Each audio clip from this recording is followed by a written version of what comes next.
Hello, welcome back to Bebop Review. My name's Andy Shaw. Before I start this video, I just want to say that in the last exciting episode of Novice Sax, I made the video so it was accessible to children. You couldn't comment. I'm not doing this here because I really want those comments so people can comment on this.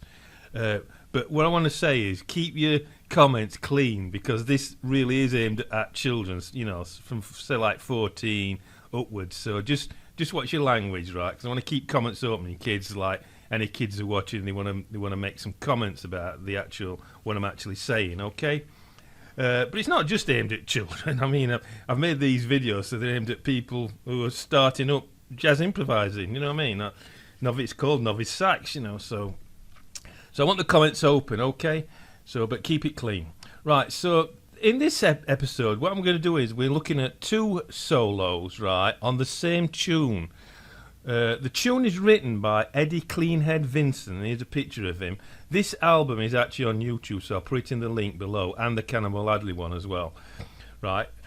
Cleanhead Vinson is basically as a singer and a blues player, right? And he plays like blues shuffles and things like that, you know what I mean? He's a very good player, but very simple, and I thought it'd be a very good one to look at this, because it's very simple.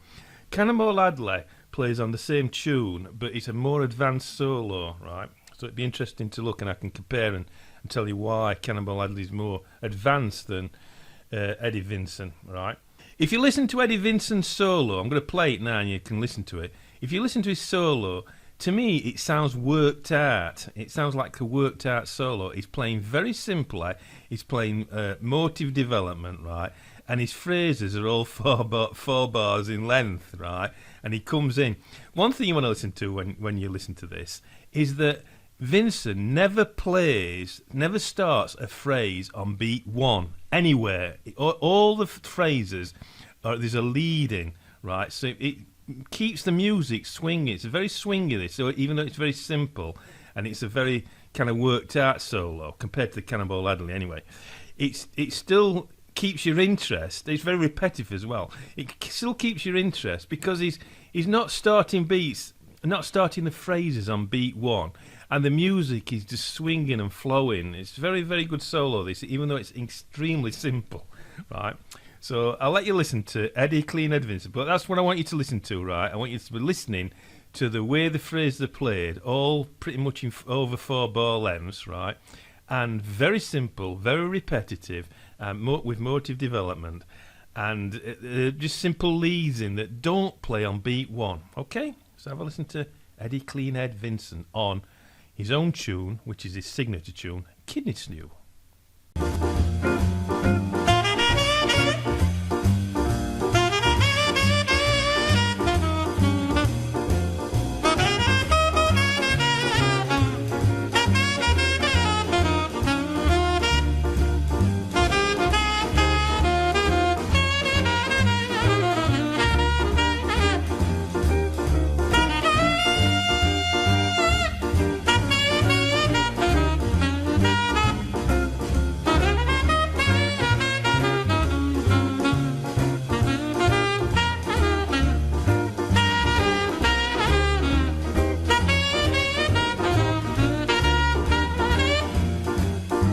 Okay, so this is what Eddie Vinson's solo looks like in music form.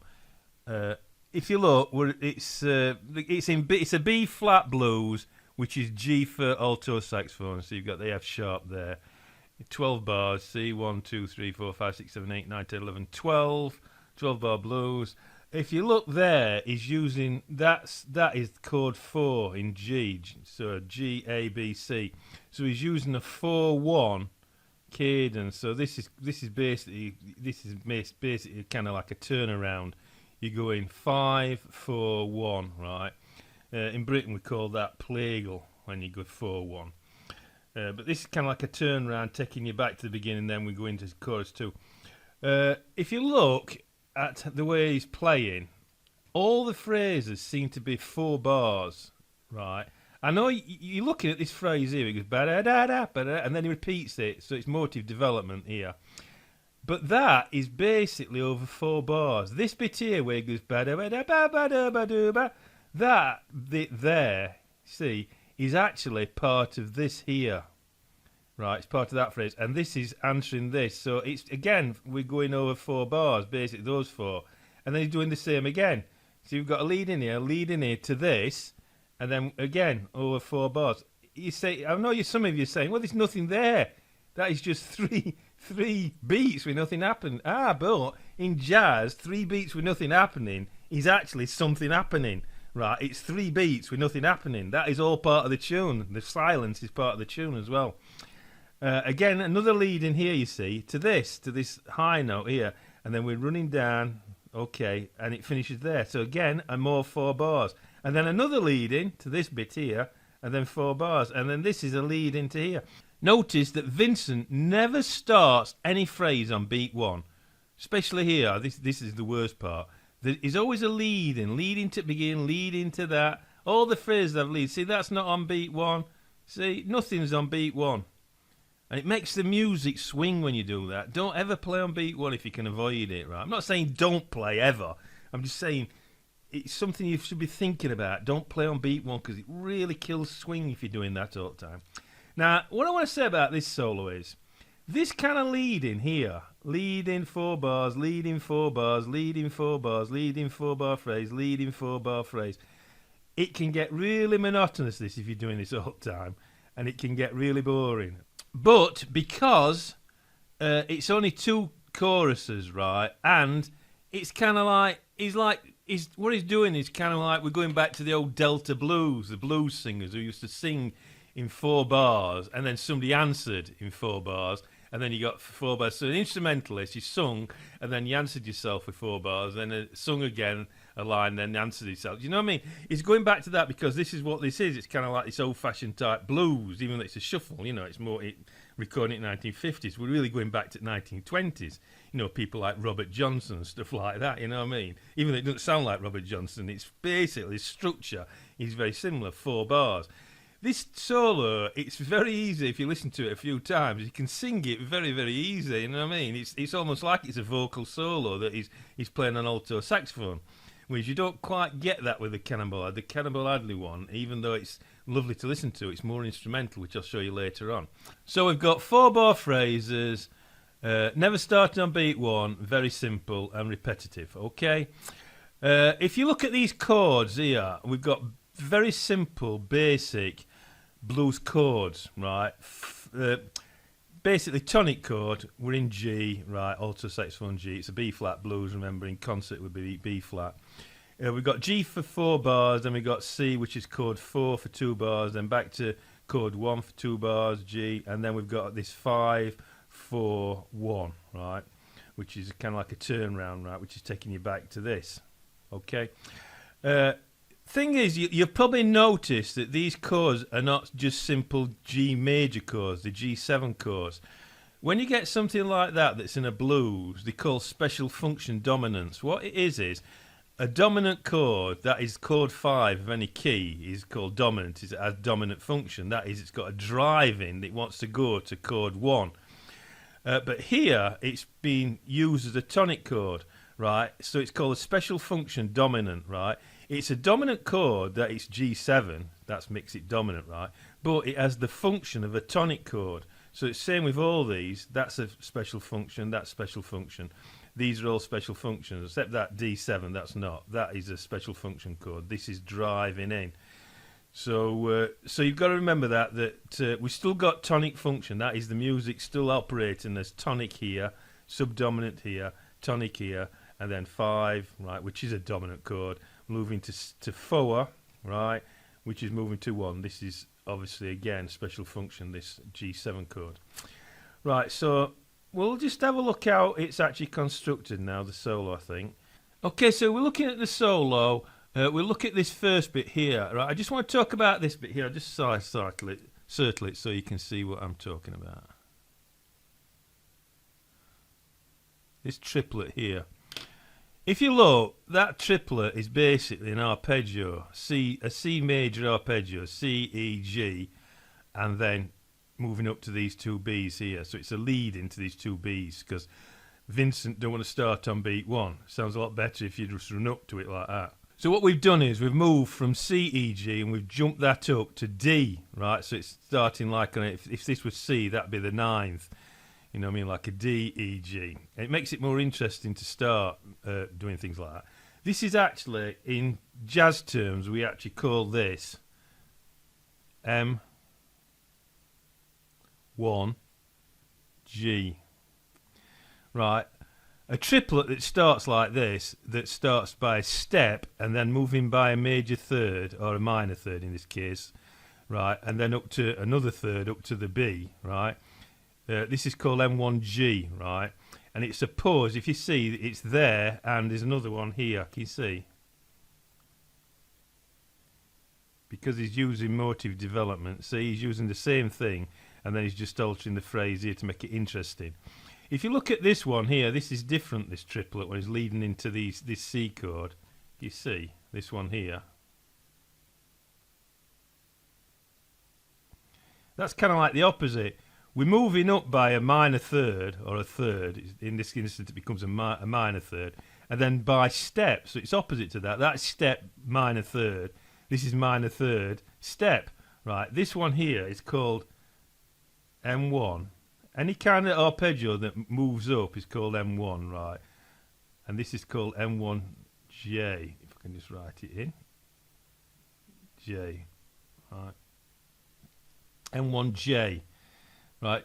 These numbers that I'm giving here, they come from a dissertation by somebody called Thomas Owen on Charlie Parker, and he puts in all the Charlie Parker motives, right? There's hundreds of them, right? And really you want to be looking at that. The dissertation is free on the Bebop Review Facebook web page, right? So if you go to Bebop Review web page, right, type it into Google, Bebop Review Facebook, it'll take you to the page, and then go down to the June 2017 post, and you'll see the dissertation there by Thomas Owen. And it's in volume 2, all the motives are in volume 2. It's something you really want to be looking at, because I've had people come on, professional musicians come on my YouTube channel and just slag me off and saying they don't understand these numbers. Well, that's not my fault if they ain't got the brains to find out what, you know, about dissertations that have been written on jazz, you know what I mean? Can't blame me for having the knowledge and they haven't got the knowledge, you know. So that's something you want to go down to Bebop Review Facebook page, download the dissertations, right, and learn these motives if you're really serious about jazz, right, because then you can communicate across to people what you're actually saying. I mean, I could actually talk about that as just being, a triplet with a step up. It just sounds silly, but if you see M1G, people know straight away what it is because they've looked at the book, you see. Okay, so let me just erase them. So you've got two types of triplets there what I want to look at. So starting off, we start off with this ba-da-ba-da-ba-ba, right? Notice that Vinson cuts these short. He cuts them short. He don't hold on to them because it would really... If you hold on to them, it'd lose the impact. A lot of the notes are finished short. All these notes are finishing short, right? Especially these here, these B flats. And even though, if you look at it from a scale point of view, it's very simple, isn't it? I mean, this is basically just a G mixolydian. All those notes are in C major, aren't they? Which is, if you look at it from the mode of G, it's G mixolydian. And then you've just got this A sharp here. This is part of an enclosure, so that's basically a passing note. You see, that note's enclosing that B. That's because the voice leading is just playing around B. You see, he's running up to B there, running up to B there, and then he's running down here, but he wants to emphasise that B, even though it's off the B, so he's using this enclosure. You start the note above, which is half tone above that, and then we're moving up, look, G, A sharp to that. So this is a half step up to that B, so we're emphasising B. So all the voice leading on this is just around the B. I'll just shirtle, see? Running up to B, so the voice leading is it's B,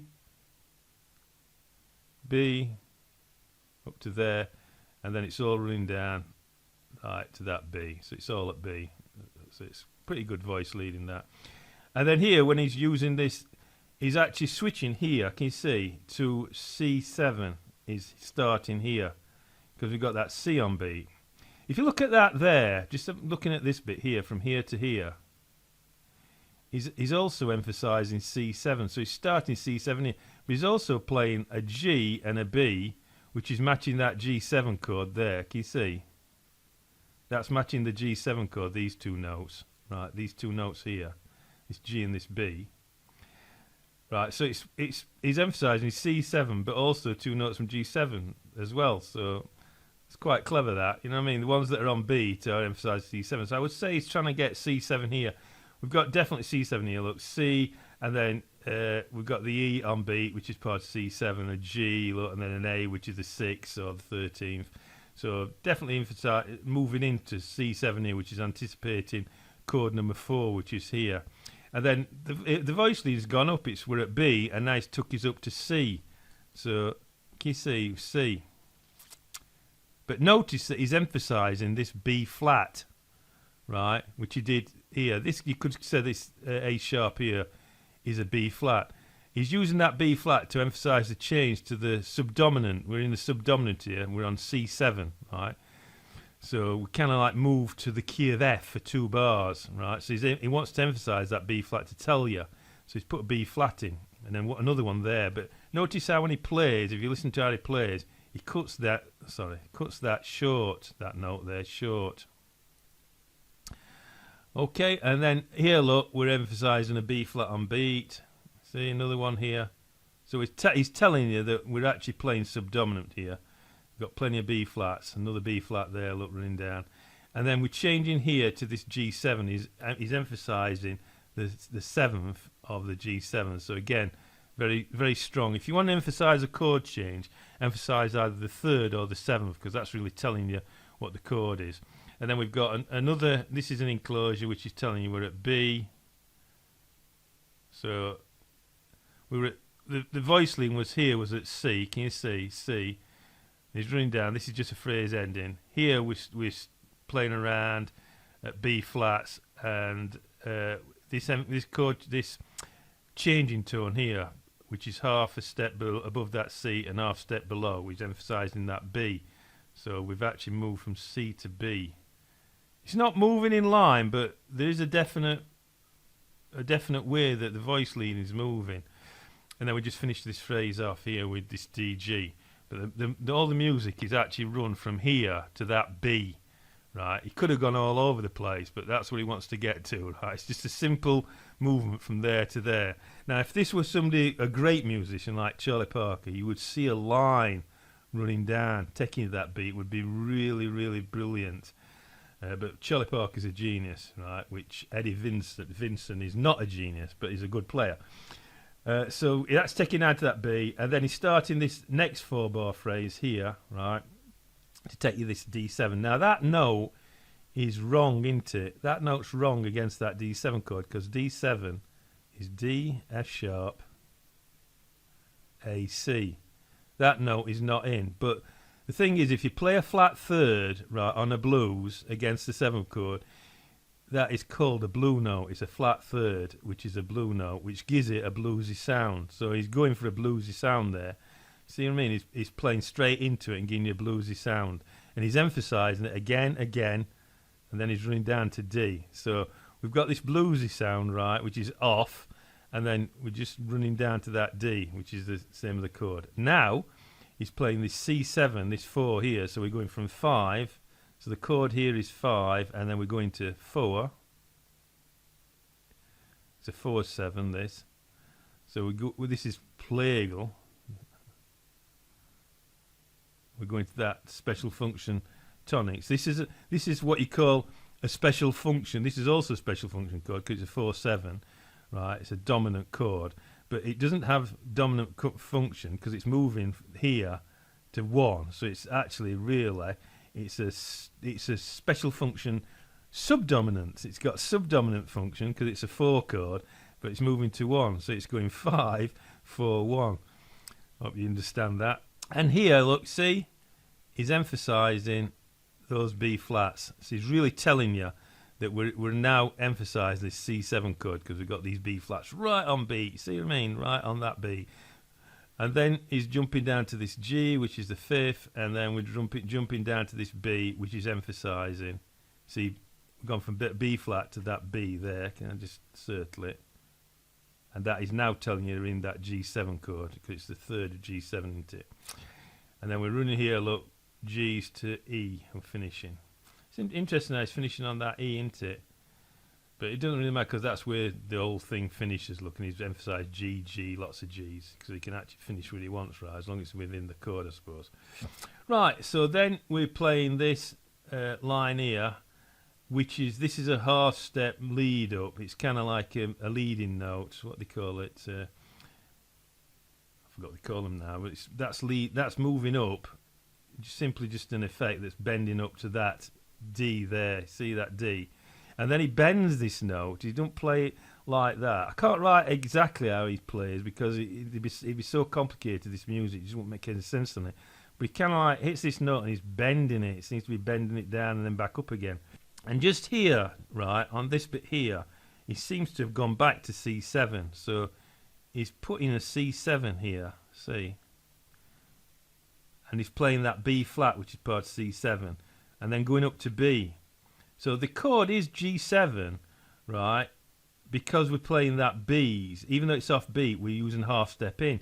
If you play a note that's really out, but then you resolve it straight away, that's all right. You can see that in quite a lot of jazz musicians' work. They play really off, but then resolve it straight away. Because it's like Adam Neely said, you're only half step away from a good note. So he's moving up to the thing. But that's not going to sound bad. It's going to sound like we're moving to C7, see? And then we're definitely emphasising G or C7 here. We've got it again there, but this is a change in tone, which is emphasising that these notes here, right, are emphasising that B. So we're definitely G7. So this is G7. So it's all G7. Everything's G7, all the way from there right over to there. But we've got a little thing here which could be a substitution for C7, because we've got that B, that A sharp, but it's resolving, so it's still G7, you see. It's resolving straight away. And then we're emphasising this B, so we've got that G and that B, so we're still all in G. Let me have a look at the thing. So the voice leading's gone from to D. So the voice leading was C there. Yeah, the voice leading was D here. This was taking up to D, but from here we're going from B's. See, we're at these B's, even the C7. He's using them B's to take you down there, so you could say B flat to 7 or B's to 7. I think I'd say B's to 7 there. He wants to emphasise that B on the high note and then taking down to D. So we're actually at B, playing around B there. Okay, so let's have a look further down. On this bit here, let me just have a quick look. He's using, basically, he's copying this. Can you see this phrase here? He's copying it again. This is M1J again. You know, minor third, then a step. So it's taking into C's. Again, he's emphasising this B flat. This is basically C. If you look at this here, can you see this compared to that? See, he went two notes and then B flat, and he's just playing one note and B flat, but he's holding the B flat. And then instead of that A, we're just dropping to G. Do you know what I mean? So that's very similar to that. Just played rhythmically differently, and then we all run down to B flat. See, that went to B flat, and this is just a different way of into B flat, and then just finishing off on B flat. Just having a look. And he's using this B natural to emphasise this G7 chord. So it went from these B flats that emphasise the C7 to these B. So it's definitely playing through changes. He's really emphasising changes. We've got this B flat off the beat here. He's doing a different line here, G, D to that G. So he's ignoring this D7 and just playing G there. He's emphasising this C7 again, though, with this. If you look here, this, basically, is very similar to that there. Can you see? It's basically the same thing, in it, and that's same, G, all that is the same. So that phrase there is the same as that. So he's repeating phrases, but then just ending it different. See what I mean? Whereas there he went from B, G, F. Here he's going B, G, G, E, G, B. Do you know what I mean? It's slightly different. But the thing is, it doesn't actually sound repetitive and boring. I think it's one of the reasons it's only two choruses, which isn't very long, so you're not getting the emphasis on too much. And he's altering these things. So what he kind of doing is by repeating, it's kind of unifying it, unifying the the solo and making it sound like a tune, you know what I mean, like a tune that would repeat, because he's actually doing this old-fashioned 1920s style 4-bar phrase type things, you know, what you get in Robert Johnson, all these kind of people. So that's basically what this is about. So let's have a look at, let me just clear this off. Okay, so I just want to look for any repetitive phrase to show you. Well, this phrase here, this whole phrase, it's basically, that is the same, isn't it? So we've got repetitive there. This phrase here, this M1J, just here, is repeated there. That's a repeat of that. So you've got, that is repeated there. That is repeated. Oops. That is repeated there. So look, any more repeats. Well, that there, that phrase there, is repeated there, isn't it? This phrase here is from this bit here, you see, repeated. This phrase here, this little bit here, is repeated there, isn't it? See? Let me just do that so you can see. So that is repeated there. That is repeated there. Any more repeats? Can you see any? This is, looking at this phrase here, can you see? Just those notes there is basically that there, isn't it? They've even got, they've got little phrases within phrases, haven't we? I can't say any more, but as you can see, there's quite a few phrases are being repeated. I mean, that's being repeated there, but altered slightly, so we're getting a motive being developed, and it's basically saying this is all motive development kind. Even though it's moving off, it still uses the same motive. It doesn't get resolved until there, and then it starts something new. Just here, look, we've got this phrase which is here, and then this bit here is repeated there. You know what I mean?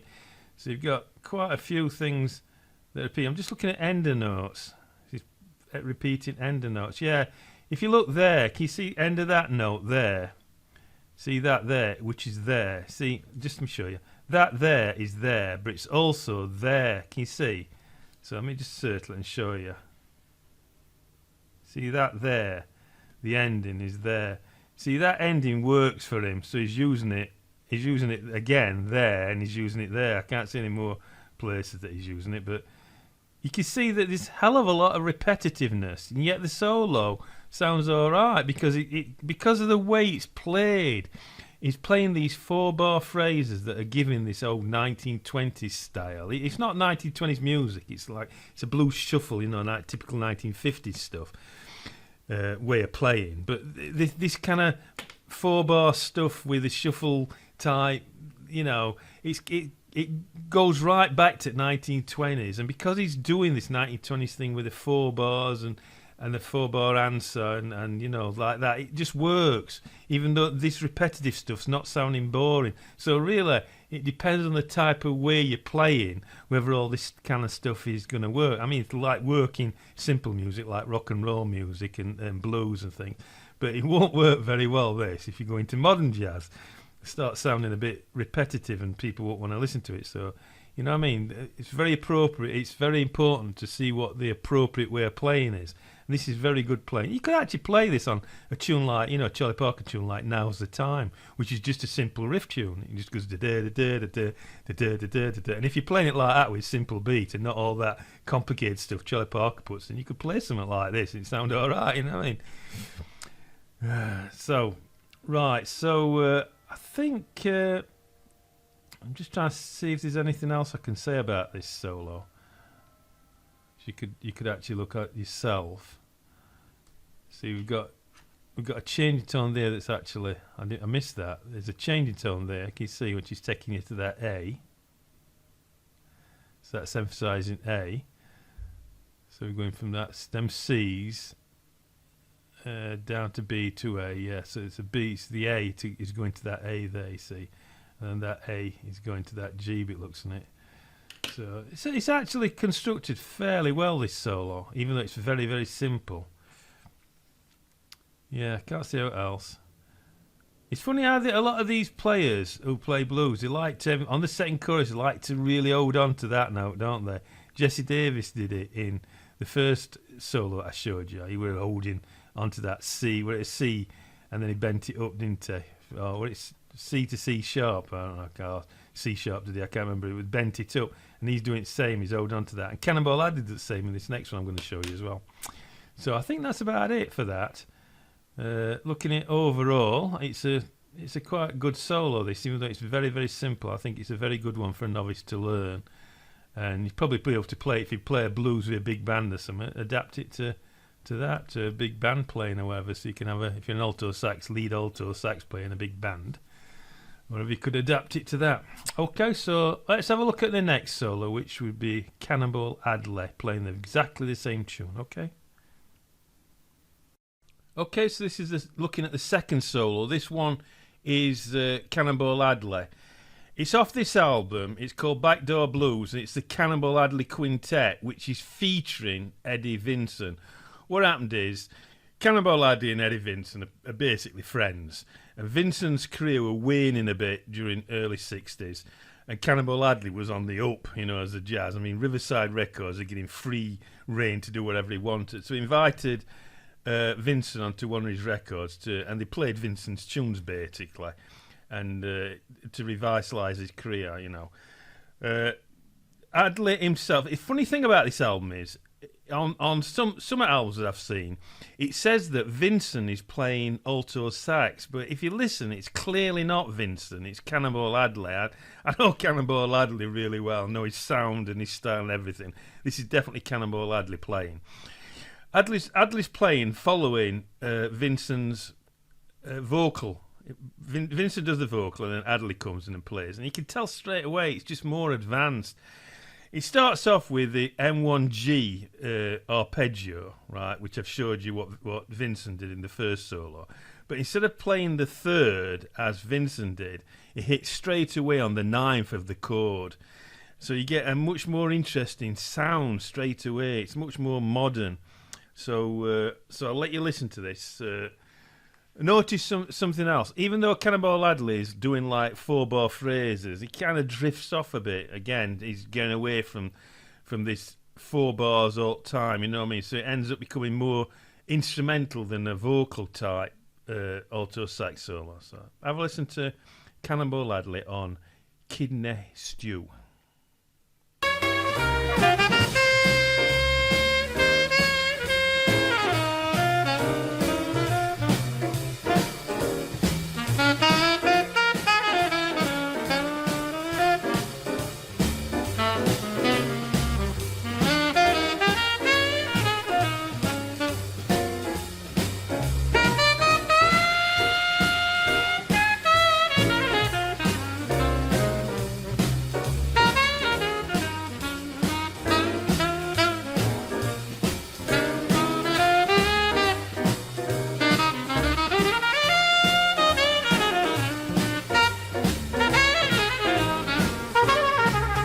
I hope you noticed also that Cannonball Adderley in this solo did not start any notes on beat 1. Every single phrase, look, does not start on beat 1. Here he's just alternate bits. He's off. See what I mean? Absolutely nothing starts on beat 1. No phrase. Again, makes the music swing. It's very, very swingy, that, even though it's more advanced. The rhythm section is different. It's Cannonball Adderley's rhythm section, so it's much more advanced, more jazzy swing section. Like I say, if you see the way that Cannonball Adderley did, this first one is, again, 4-bar phrase, and then he's delaying it here, so it's more interesting. It brings in these, like, still 4-bar phrase. That's a 3-bar phrase. Well, it's 4 bars because it goes up to there. This is leading into this. You know what I mean? So 4 bars, and then again 4 bars. So it's basically very similar very similar type 4-bar phrases, but it just sounds more modern, and it sounds more improvised than the Eddie Vinson solo. The Eddie Vinson solo, to me, sounded worked out. It just, all that motive thing and the way each phrase and repeating stuff and that sounds very, very worked out. Even though it probably wasn't, he was just improvising. That's just how he played. But the Cannonball Adderley, it really sounds like he's thinking his way through the solo. It's much more improvised and thoughtful. He's listening to the chords being played by his own band and reacting to the chords and the drummer and the piano player, and you know what I mean. It's more living. To me, it sounds more living with the musicians he's playing with, because he's a much more advanced player. Cannonball Adderley is probably the second greatest player or well-known influential player in modern jazz. I'm talking about alto saxophone. Alto saxophone is in modern jazz. Charlie Parker's number one, clearly, and Cannonball Adderley, most people put him down as number two, the second most influential alto sax in modern jazz, you see. So it's much more advanced playing, in my opinion, anyway. And it's much more, he's living with the rhythm section which he's playing with. Whereas the first one was so simple that you like reacting, you weren't. It was more like, we've played this a million times, the Eddie Vinson. He just carried on doing like the same thing. Whereas this is more interesting. It's like listen to the rhythm section, reacting, and you know what I mean, and the way he uses space in different places. I don't know, it just sounds better to me. Okay, so the first thing, like I said, is using this M1G, right? Exactly the same figure that Vinson used, but is hitting a ninth, which just makes it sound beautiful. I mean, the way he hits that ninth and then kind of bends it down into the G and then bends it up again, it just sounds fantastic to me. And then we're heading into C7 here, right? The harmony, if you look at the harmony, I'll just talk about the harmony. Harmony's different. We've got the C7 chord in, which is actually being played by the piano. So it's 1-4-1, and he's emphasising that B flat. If you look here, we've got what's called, this is called a secondary dominant. It's actually moving to this A minor. That chord is chord number 6, and it should be E minor in G, but we've made it a 7th. Now, we don't call it a special function because it is a dominant, but it's called a secondary dominant. You put it in, it's operating against that, so it's the 5-7 of that chord, which is the second chord. So this is 5-7 of 2, okay? These are all these chords here, these G's and these C's. These are all special function chords. I've just mentioned it first one.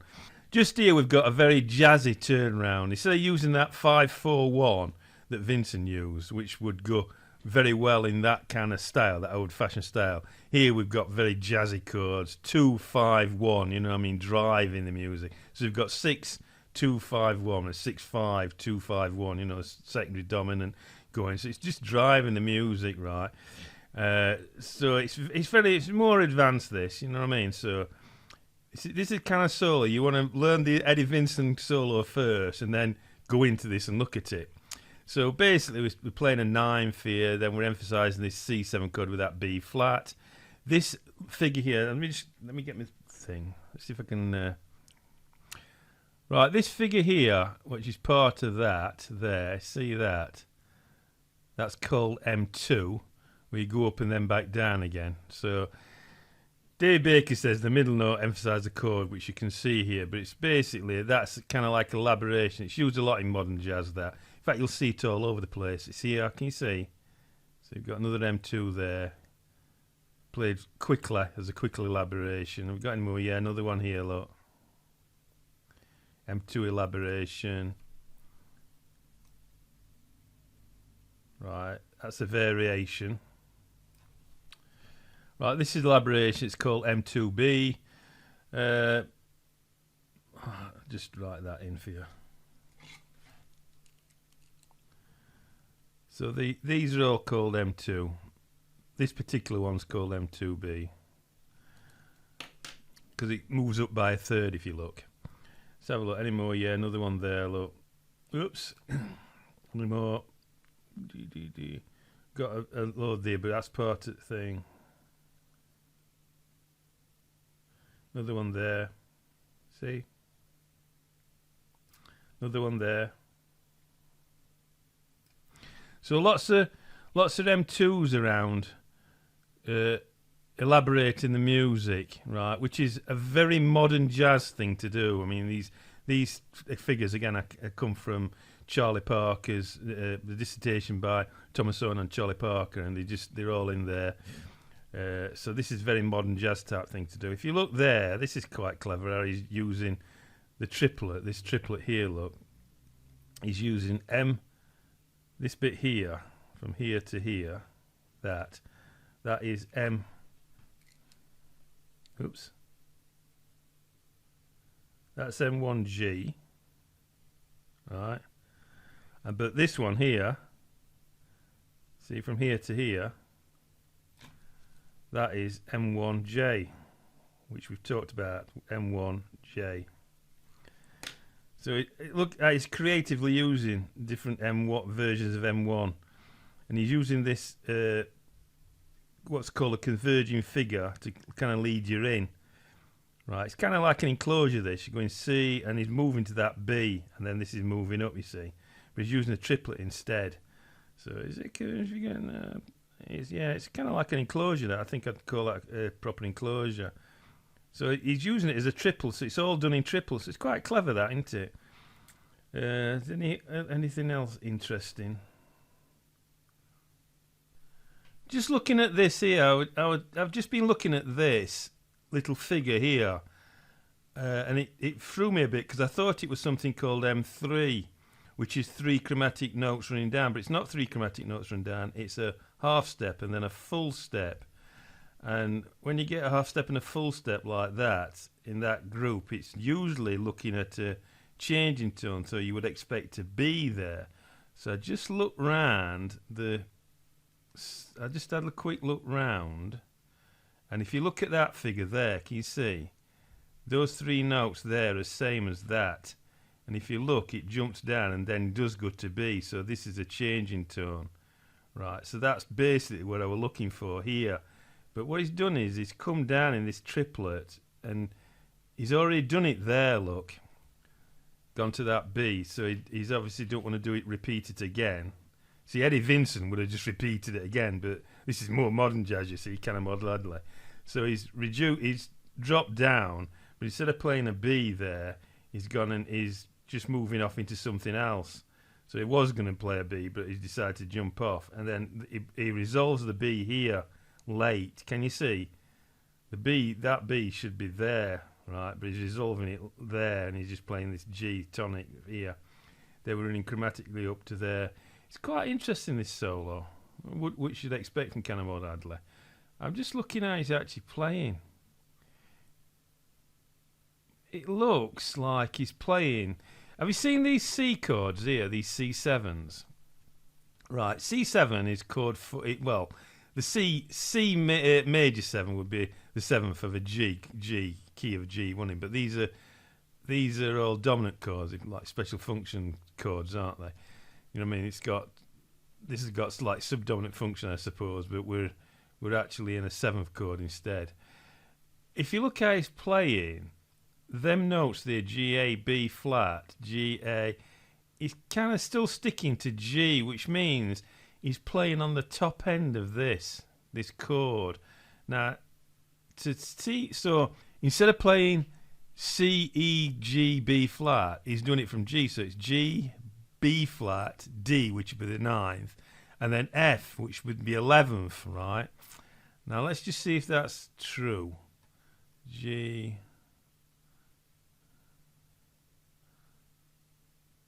See, on this C chord, look, we're going G, B, D, and we've got the F, you see.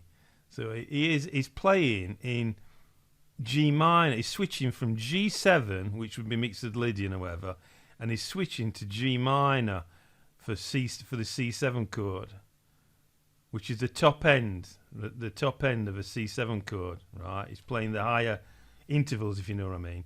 And you can see that he's doing it there. You can see he's playing those Fs in that M2. See, this is more advanced jazz, this. We've got this D flat C there to get to that. So this is kind of like an enclosure that's going to that B.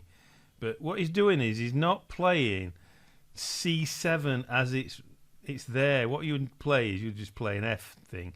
but we're getting all these other notes coming in, like F, which you wouldn't normally play on a C7. So what he's doing is he's actually playing in G minor, and he's adding other notes which are G minor and G blues, because you can play, obviously G blues scale is obviously kind of like a minor scale. So that's what he seems to be doing to me here. See, this is more advanced. I'm having to think about what he's doing here more. So and then you've got this secondary dominant, which is bringing stuff in here.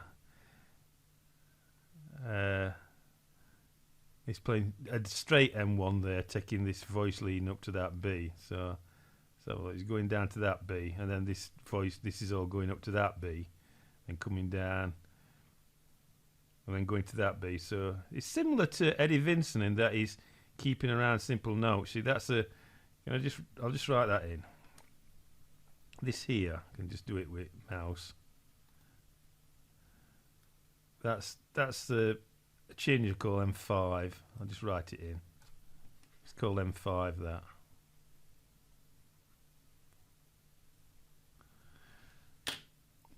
Where it's a half step above and half step below, and then it just sweeps up. So it's emphasising that note there. So the voice leading, which was B there, if you see, is actually running all the way around and going back to B again. So it's not as good as Charlie Parker's voice leading, but it's a different type of a solo. But he's playing, it looks to me like he's playing in G minor here, and adding G minor blue notes in. Again, he's holding this note exactly the same as Vinson did, and all the other players, as Davis did, and I showed you Vinson, he's holding this note as well. And then this is F natural, which is on this C7. So it definitely, see, you've got that D. It definitely looks bluesy. This, like he's playing a blues scale. You've got that D flat there, but you've got this G. So it's kind of like, it's very minor, isn't it? It's a G. It's playing like G minor over the C7. So it's kind of like he's playing bluesy and adding notes from blues scale. So this is much more bluesier than the Eddie Vincent, even though the Eddie Vincent was like a simple blues. Ed Cannonball Adderley is actually using more blue notes. You've got another changing tone here, you see, onto that A, which is, again, a ninth. He's emphasising it with this changing tone there. So he's playing a ninth again, which is more advanced playing, really. That's a ninth. Let me just write it in. Ninth. This is very, very much more advanced. F-E, you got this M2 here, driving down to these B flats. So we've got this converging figure here, which is hitting that B flat. So he's emphasising that B flat, so he's emphasising the change to C7. But look, he's playing that F, which doesn't really go with C7. You can play an F on C7 because a seventh chord can take a lot of dissonance, you know what I mean? But that don't really go with that. But if you look at this as G minor, playing in G minor, it seems to be okay. And you got these D flats, which are kind of like blues notes. So what he does is, it looks like when Cannonball Adderley plays over the subdominant chords in a blues, he just plays, he keeps on playing. You see, he's we're in G here, so he's playing G mixed leading or whatever. But when he hits these C7, he switches to G minor, G minor blues. What's he doing here on this D, F? He just seems to be carrying it on. You've got this F, you see, which is a flat 9 on that E7, but it looks to me like he's still in G7. He's still playing G7, you know what I mean? A lot of people I've noticed who do Cannonball Adderley transcriptions and then they talk a little bit about it. I've seen some professional musicians do it. I'm talking about professional jazz musicians. And they say that Cannonball Adderley plays his note choices. Some of his note choices are not very good, but he actually makes it work out. Well, I disagree. I don't think that Cannonball Adderley makes mistakes. I think he's deliberately doing things for a musical effect. And here he seems to be playing in G minor or G minor blues over C7. And it looks like he's playing wrong notes like that F, which is said would not be the best note choices. But if you look at from G minor, which would be G like a G minor chord would be G, B, D, F, wouldn't it? That's perfectly feasible, that F. See, it's all working out. What you're hearing is like a G minor being played over this C7, and that B flat is in. This is unifying the music, right? Because this is G minor, so that note that's sounding out is kind of like, but it's unified in how he's playing. He's playing one scale over a chord which it doesn't normally go with that chord, but he's making it fit. It's very clever. This is why Cannonball Adderley is more advanced than Eddie Vinson. You know what I mean? He's doing stuff that's a lot more interesting. It's like playing that flat 9 there. It looks to me like he's C sharp D. You'd like him to emphasise that D, which is part of E7, isn't it? It's the 7th. And then again, he's playing this F, but it's on beat, but he's resolving it straight away. So F goes down to E to the root. So this is kind of like, I think he's just playing this as a flat 9, running down to that E. You talk about this for ages, this solo, because there's just so much going off.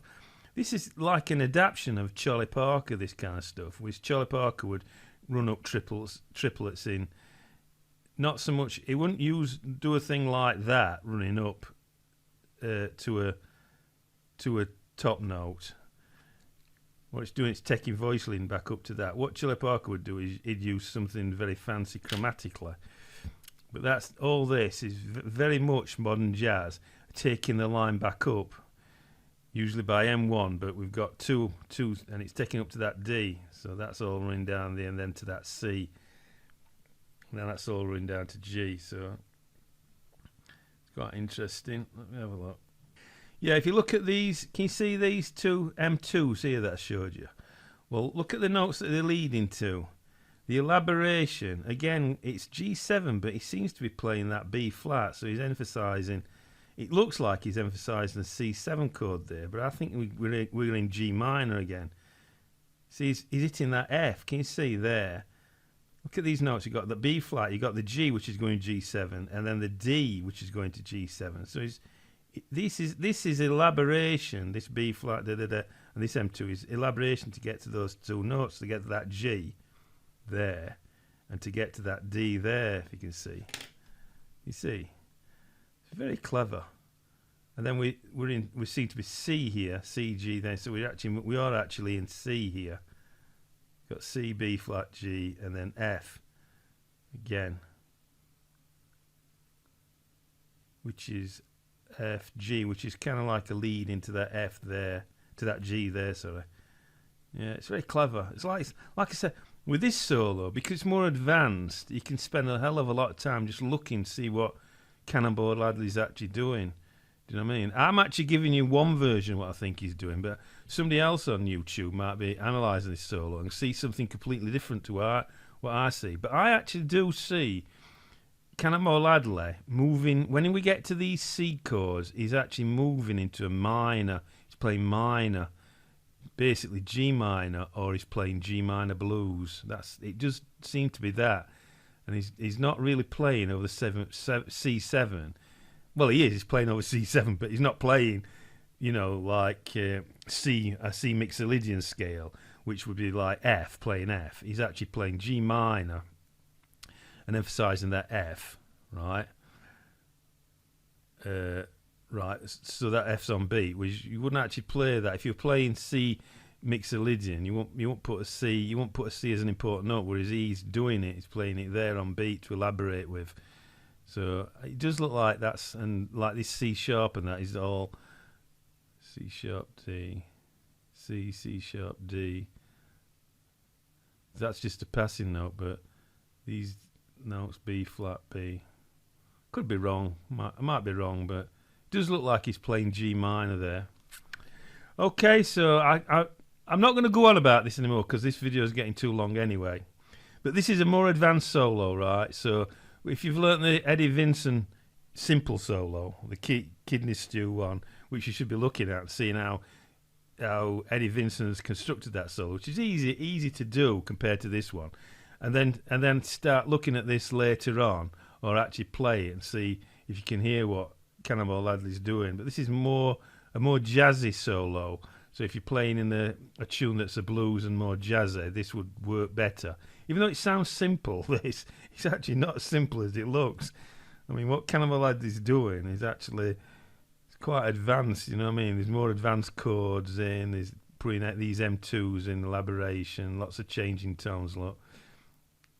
And different notes, chromatic notes running down. Look, this one here, it's got, can you see, just there, that chromatic note that's running down there, and lots of chromatic runs. And see that there, which I showed you, that's there, but it is working. You can see there, it is actually working as a changing tone. Can you see? Because that's going to that. Actually, it's B, isn't it? The C is going to that, and then this is coming up to B, which I kind of like expect it to do things like that. Whereas there is not, is going down. So I'd have to think if I'd have to listen to this a few times and see if that's what he intended to do. He changed his mind because he's already done it there. Thing about a lot of these great musicians, when you start getting into that kind of level, Cannonball Adderley, they've got really good memories and they can hear what they're playing and they don't want to repeat it. They want to repeat something differently. So even though he's starting off that phrase, he don't want to finish it like that. You know what I mean? He's finished it a different way. But then he's gone to the B here. See, we're all looking for get to that B. See there, if you can show you there, he's trying to get to that B. There. And here he's trying to get to B, but he plays it there. Can you see? Plays it there. It's there, if you can see. Oops. So he's still getting to B, but he's gone a different way, and it makes it more interesting.